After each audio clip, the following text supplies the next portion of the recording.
ایران کے صدر Masoud Pezeshkian نے امریکی صدر ڈونلڈ ٹرمپ کی جانب سے ایران کے انفراسٹرکچر کو نشانہ بنانے کی دھمکیوں کی شدید مذمت کی۔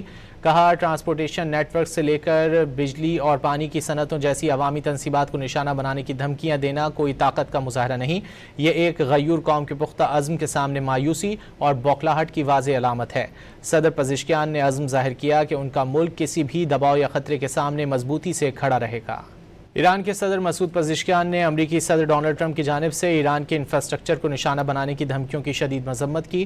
کہا، ٹرانسپورٹیشن نیٹ ورک سے لے کر بجلی اور پانی کی صنعتوں جیسی عوامی تنصیبات کو نشانہ بنانے کی دھمکیاں دینا کوئی طاقت کا مظاہرہ نہیں، یہ ایک غیور قوم کے پختہ عزم کے سامنے مایوسی اور بوکھلاہٹ کی واضح علامت ہے۔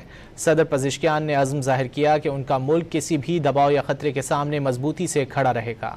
ایران کے صدر مسعود پزشکیان نے امریکی صدر ڈونلڈ ٹرمپ کی جانب سے ایران کے انفراسٹرکچر کو نشانہ بنانے کی دھمکیوں کی شدید مذمت کی۔